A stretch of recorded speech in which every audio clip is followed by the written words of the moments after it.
The Batman Part 2. Man, I can't wait much longer.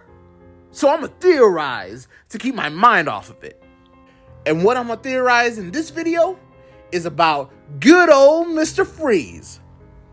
Let me start this off by saying, first up, Matt Reeves may not be the director for the Batman Part 2 because of personal issues that he's currently dealing with.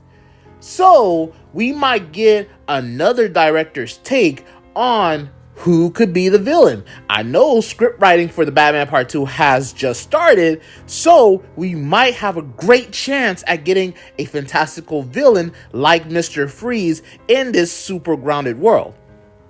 And I feel that even though Mr. Freeze is a fantastical Batman villain, he has a place in this Matt Reeves Gotham universe because we have had scientists do many fantastical things with cryogenic technology. Cryogenic science becomes better as it advances year after year. So I feel that, hey, the CIA, maybe some secret government agency, could have developed an actual real-life freeze gun. But I'll save that explanation for the later part of this video. Getting back to the character though, Mr. Freeze has had many iterations throughout the comic books and various media platforms. He is a Batman villain that finds a way to consistently evolve, not just in his gear and abilities, but also in his background and stories. Starting off as a simple villain that used cryogenic weaponry to rob banks, they retconned his character to be doing it for love. You know, like he had a wife, Nora Freeze, who came down with a terminal illness, rare and incurable, that he decided to freeze her because he was a cryogenic scientist and, you know, have no choice but to rob banks to get the funds to hopefully find a cure to cure her when she becomes unfrozen. He just couldn't let her go, and because of, you know, an incident in cryogenics, it also made it so he had to wear a Sub-Zero suit that, you know, kept his body temperature at like below freezing. Which just goes to show he's a well thought out character, and the director for the Batman Part 2, hopefully it is Matt Reeves, has a variety of options he can go to make his own version of that character for his grounded Gotham universe. Maybe he's a cryogenic scientist who works for a secret group of billionaire assholes who secretly control Gotham, aka the Court of Owls, who funds Mr. Freeze's research under the condition that he cryogenically freezes their secret group of assassins, aka the Talons, and unfreeze them whenever someone needs to be assassinated, aka anyone who's a problem to their grand plans, aka Batman.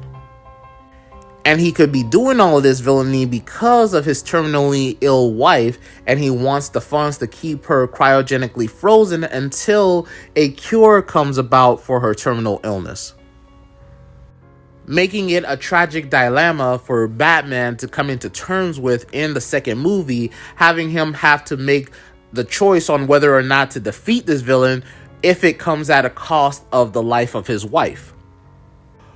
Or they could simply do a 360 with the villain and make him just a Talon of the Court of Owls, someone they experimented on to make him the way he is, where he needs a Sub-Zero suit to stay alive, and they force him to fight Batman in conditions where it would be more advantageous for Mr. Freeze to win, like maybe during winter, during a blizzard.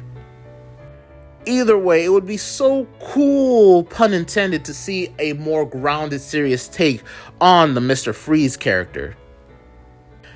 I mean, we've had it plenty of times in the cartoons and the video games. I think it's time for a live-action Mr. Freeze to be serious and grounded.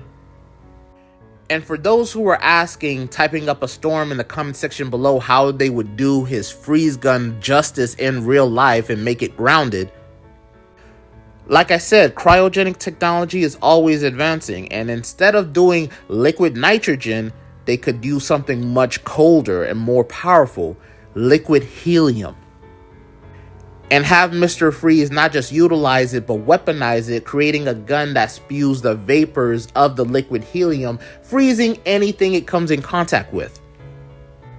And we're talking about the Court of Owls. They have billions of dollars of funds to put into Mr. Freeze for him to create such a weapon. Because it's kind of like the military, where billions of dollars go into them developing weapons for them to freaking use against other countries. Just think of it as the same idea, because Mr. Freeze could very well turn out to be just a terrorist in the Batman Part 2, with the Court of Owls funding him, his technology, his gear, his weaponry, all just to put criminals, cops, and Batman on ice. But regardless of whatever the story ends up being, I just want Mr. Freeze's suit and gun to look good, honestly.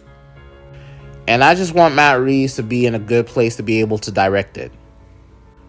But if he's unable to do so, I still would like him to be able to be the shadow writer, you know, the person that kind of coaches whoever director is chosen to kind of like substitute for him, the way he kind of did on the Penguin series, where he wasn't really the writer or director of that series, but he was like the person who was telling them what needed to happen for it to like co-align with his Gotham universe. Because I feel if he's at least able to do that, then the movie's going to be just as good as the Batman Part 1.